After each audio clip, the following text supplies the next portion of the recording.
Hi, I'm Dan Schmidt. I do a motorcycle racing TV show called Team Chicago Challenge. My email is teamdan45@gmail.com. My website is teamchicago.tv. Challenge. We are at Kirstein's Cycle Center, Harley Davidson and Yamaha now. And this is the big 60th party. I was a real good friend. I believe I was a great friend of Jim Kirstein. He passed away recently, his wife Nella. And his three kids are running the shop. They got this beautiful museum. So in the next two shows, I'm going to show some of the bikes in the museum. I'm going to show you some of the footage of me riding some of these bikes. Jim was nice enough to let me ride a lot of these great motorcycles. They got a stunt show, they got a car show, they got motorcycles, the big party. Everybody in North Central Indiana came out to see what's going on here at Kirstein's Harley Davidson and Yamaha. We're just south of North Judson, Indiana. It's Winamac, Indiana. And don't forget my email is teamdan45@gmail.com. And I'd love to hear from my audience. I was invited to the Kirstein 60th anniversary along with hundreds of other motorcycle enthusiasts, and the turnout was spectacular. There's a motorcycle show, the car show, and I had a chance to get into the museum again and look around and look at some wonderful motorcycles. Like this one here, it's a Douglas. It's a Pose twin, but the cylinders go to the front of the motorcycle and to the back of the motorcycle. And I have learned so much about Harley Davidsons at the Kirstein's Museum. A good example is, this is a World War II WL Harley Davidson. It was Army surplus probably after the war, and someone bought it and repainted it and rode it on the street. But you can tell it has that big military front wheel. And then here we're looking at an XA, which is a BMW knockoff. It's an opposed twin, flathead engine, 750 cc's or 45 cubic inch. It even has a drive shaft. Now only about 1,000 of these motorcycles were built by Harley Davidson. 88,000 WLs were built and sold to the military during World War II,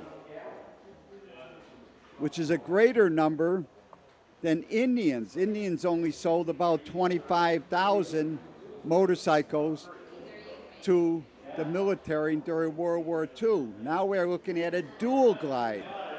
The dual glide came about in 1958. That's when they added shocks to the rear of the Harley. So a dual glide means two shocks. You can see on the front here, dual glide. Before that, it was a Hydroglide, and the Hydroglide is when they changed the front end. They went from a girder front end to a hydraulic front end. And now we're looking at an Electrodrive. This is a 1965. It's the last panhead engine. Panhead has to do with the design of the valve cover, and it's the last panhead, but this one had an electric starter in 1965, and that's why it was the first Electroglide. In 1966, the Electroglide engine became the Shovelhead because the valve covers on this engine look like a shovel. So these are things that I have learned going to Kirstein's beautiful museum, the World of Motorcycle Museum. Jim Kirstein and his wife Nella spent many, many years assembling all these great motorcycles. Now we're looking at a Superglide. Now this Superglide is from 1971, and this may be one of the first bikes that Willie G was involved with designing. Willie G was the grandson of the original founder, Willie G. Davidson. So we could see this one is more of a sporty looking motorcycle. Next we're looking at a K model. K model became a Harley-Davidson motorcycle that got a unit construction, meaning the crankcase and the transmission are in one unit. This is a 750 flathead or 45 cubic inch engine. Flathead means the valves are not above the piston but next to the piston. This has hydraulic front forks and shocks. This first came out in 1952, and this is the bike that the Harley-Davidson racers started to race instead of the OWR 45 cubic inch engine. This was a modern advancement for Harley-Davidson to have a smaller engine and a unit construction. Then in 1957, they introduced the Sportster. This is a 1957 Sportster, 55 cubic inch engine or 900 cc's, unit construction, suspension front and back. These bikes were built to compete with the European motorcycles that were starting to enter the USA. And now we're looking at Jim Kirstein's. This is a Sportster engine. He's got a XR 750 gas tank, and it's an outrigger. When I went to race in LaPorte, Indiana in 1993, that's where I met Jim Kirstein. Jim and his son were racing these side hacks, I call them, unstudded rear wheel, got an outside wheel, and they are allowed to put a couple screws in the front wheel, front tire, to help with the steering. This is Randy's ice bike, another Sportster. And back in 1993, I recorded Randy and his dad racing. Let's go to that right now in LaPorte. Now we're going to swing over to the big ones. This is an open class, unstudded.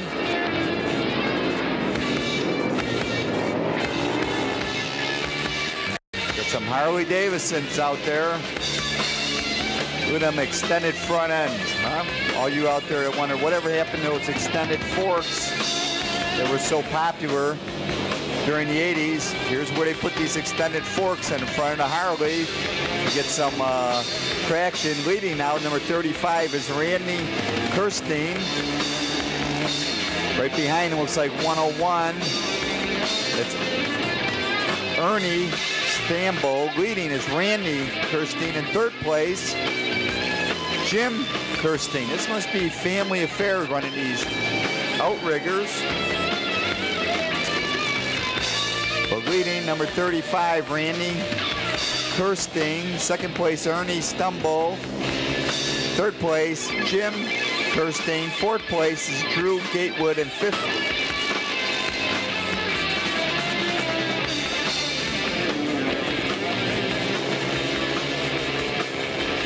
but this looks like another family affair going on. Looking like to pick up the win is Randy Kirstein. Second place, Ernie Stumble. And then his dad, number 52, is Jim Kirstein. Now we're going to wait a chance to talk to Jim Kirstein. So let's go to that interview right now.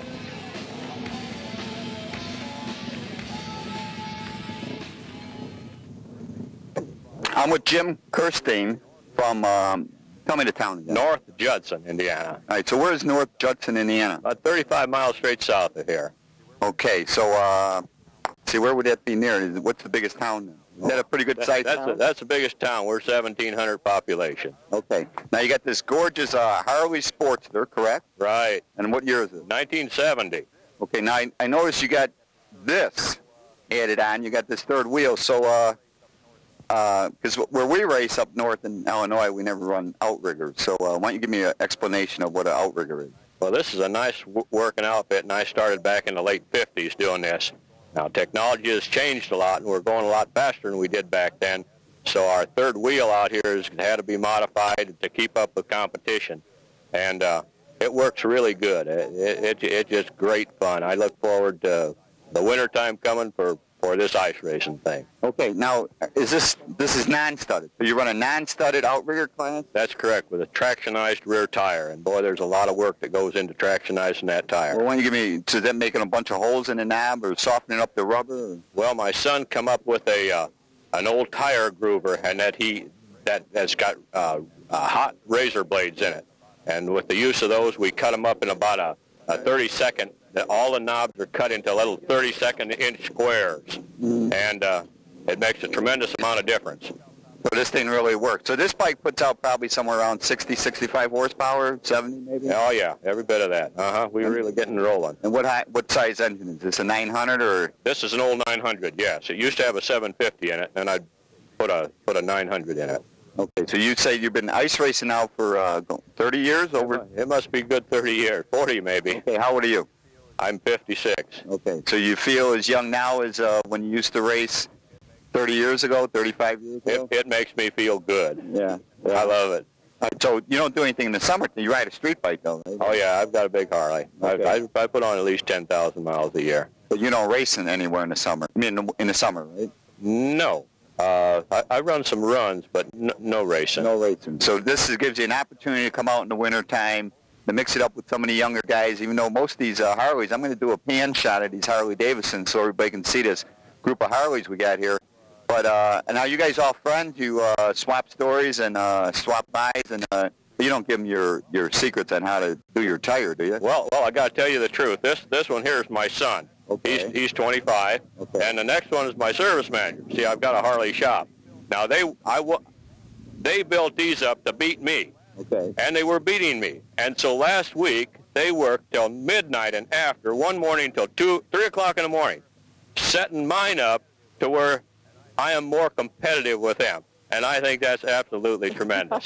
So this is an ongoing family shop type deal that everybody gets involved, and you guys can work all night and swap stories and do the modifications, and then come out here on Sunday and see how they work. Yeah, rub elbows. Right. Yeah. Push each other out if we can. Okay, now you got a shop. What's the name of your shop? The Kirstein's Harley Davidson. Oh, really? Yeah. So how's the motorcycle business treating you? It's very, very good. Very, very good. I had 32 years. It's been wonderful. So it's been a good business, and you're happy with the newer Harleys every year? Oh, they're great. Yeah, I love them. Yeah, without a doubt, Harley Davidson is probably the great American success story, wouldn't you say? Oh, it's a dream come true. I absolutely love it. That's great. That's great. Okay, it's great talking to you, and we will be watching you out. Wonderful. Thank you. Boy, I better do good, hadn't I? Right. Oh, right. man, I got no excuse this week. That's right. Well, that is where I met Jim Kirstein on the ice in LaPorte, 1993. As we look at Randy's Ice Racer again, you can see he does not have the extended forks on this bike. That was one of the experiments. The extended forks put more weight on the back tire, giving more traction, but the steering was affected. And now we're going to meet Randy Kirstein, who is the service manager in the Harley shop and the curator of this wonderful museum. I'm Randy. This is our museum that Mom and Dad worked really hard to get together, and we're here for the 60th anniversary of it, of our shop. Thank you, Randy. As we look at some of the Indian motorcycles that are part of this collection, and we spot this Indian Chief, 1953 maybe, but it's got a British Royal Enfield engine. But according to the advertisement, it is considered a Chief. Jim Kirstein collected many, many different motorcycles. He's got a nice collection of Indians right here. And here we're looking at another Indian Chief with the big fenders that are the trademark of the Indian brand. Indian only sold 25,000 motorcycles to the military during World War II. They were out of business by 1953. As we see the poster in the background for the world's fastest Indian movie. And now we're looking at a line of scooters that have been put together. I spot a Cushman Eagle, a Cushman Dream, I believe that's next to it. A great number of scooters. This is a wonderful collection. As we take a look at the back wall, or this would be the east wall in the museum, you could see that Jim and his wife Nella spent a lot of time collecting very valuable posters, pictures, a bicycle, wonderful paraphernalia. And when you visit the museum here, this is all eye candy as far as I'm concerned. What a wonderful collection. And Jim was big into collecting and having mannequins with different uniforms. As we see this 1947 Sunbeam that was built by BSA, the twin cylinder, but the cylinders are in line, not across the line of the motorcycle. And these uniforms that were very popular after World War II, most of the big clubs had uniforms, and they also had competition and contests for the best uniform at various events back after World War II. We're now looking at a great line of British motorcycles. Jim always admired British motorcycles almost as much as he loved his Harley Davidsons.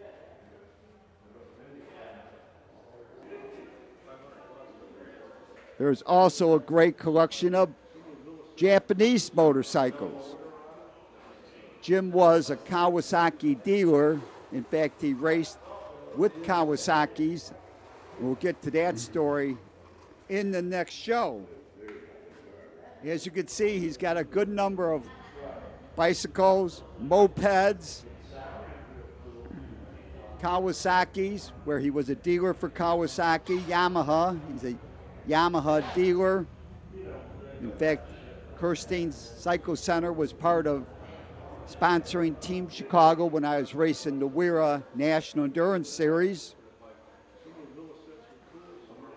We get to see the small building that represents an old motorcycle shop where Randy works on these bikes and other bikes that they pick up that they may put in the museum.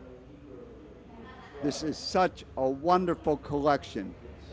It is well worth your time to visit the World of Motorcycle Museum, Winnemac, Indiana, 4 miles south of North Judson. It would take nearly a whole day to go through this museum. And now we're looking at the automotive part of the museum. Jim added a few cars. We spot a tractor there. And he's got 3 Rolls Royces. What a collection. He's got great looking pickup trucks, a delivery truck. As we look at a few of these Rolls Royces, he's got a nice looking Pontiac Firebird with the nice decal on the hood. Nice pickup trucks. But I think I know what his favorite vehicle was. I believe it was this Model A Ford hot rod. You can spot it's got modern tires, mag wheels. It's a roadster. Nice paint. And of course, Kirstein's is put on the door beautifully. And maybe the most valuable automobile in this collection is this 1909 DeWitt. This 1909 high-wheel car was built in North Manchester, Indiana. From what I remember Jim telling me, I believe it had a 2-cylinder engine. The engine was located under the seat. But you notice it does have a steering wheel. Got wooden wheels. And I believe it's got rubber tires, solid rubber tires on the wooden wheels. I believe it was a belt drive to a common shaft, and from the shaft it was a chain drive to the two rear wheels.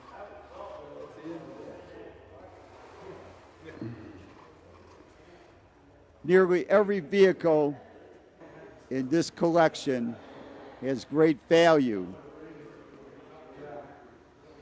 And now we're spotting the Zephyr V12, Lincoln Zephyr V12 motorcycle, built by Dale Olson. Dale Olson lived in the Crystal Lake, Woodstock area.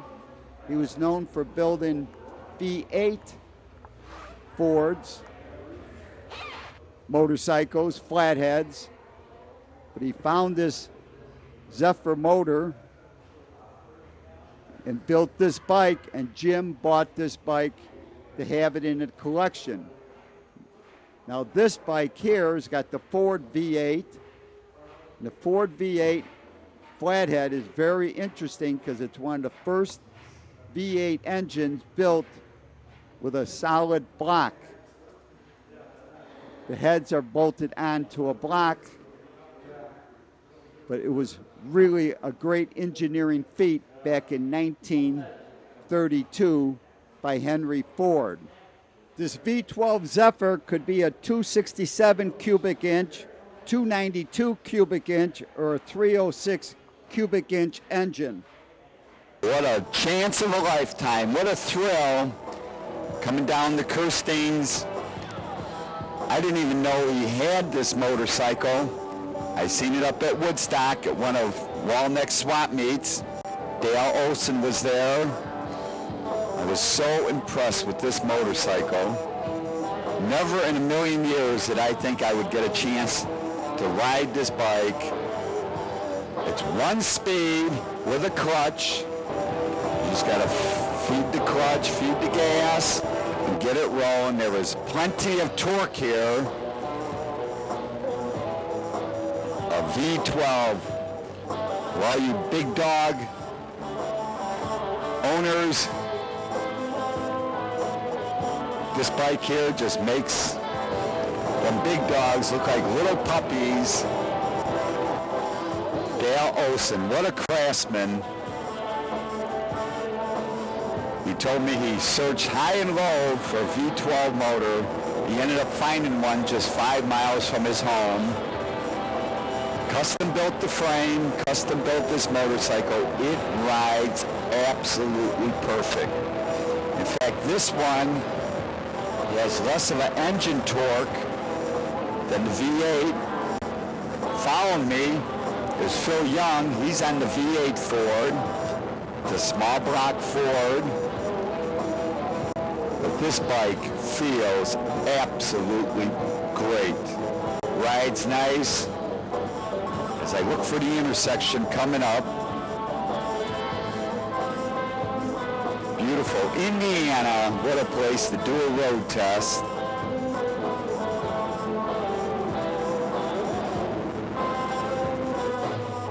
And Phil Young is right behind me. He's on that V8 Ford engine. Again, another bike built by Dale Olson. I've seen this at one of the Walneck swap meets also. He builds these. He has them in production.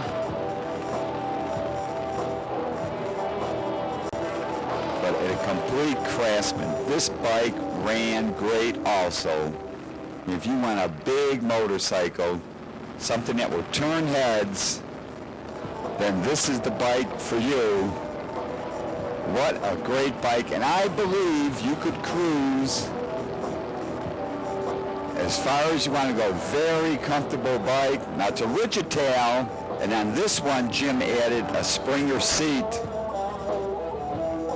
But for a cruising motorcycle, I tell you, the V8 Ford is really a great bike. I am totally impressed, and Phil's having a great time as I follow him on the Zephyr. Again, one speed with a clutch. It uses the torque of the engine to run this high gearing This bike feels great, runs great. I could see traveling the entire country on a bike like this. But the saddlebags are not saddlebags. The radiators are in the saddlebags. But I am so happy. Again, Jim Kirstein surprised me again. Every time I come down to the museum, it's a big surprise for me. As we take another look at that V8 Ford with Phil Young on it. And as you can see, they ride down the highway just perfectly. And now I'm going to open it up just a little bit. But this bike would run easily 85 miles an hour and probably run that all day long. What a great engine, considering the engine is almost 70 years old. What a great bike. This was such a big event that I decided to produce 3 episodes, so make sure you check out all 3. The World of Motorcycle Museum, Kirstein Cycle Center, 4 miles south of North Judson. For more information, it's kirsteincycle.com, kirsteincycle.com. To contact me, it's teamdan45@gmail.com. I love to hear from my audience. TeamChicago.tv is the website. Remember, you can always search on YouTube with Dan Schmidt Motorcycle Racing for great motorcycle racing action. Dan Schmidt Politics to learn what makes America great.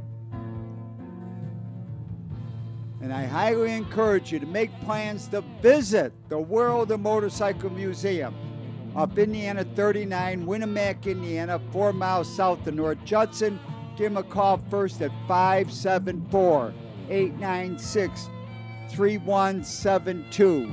Just think, 60 years of business, great business right here in Northwest Indiana.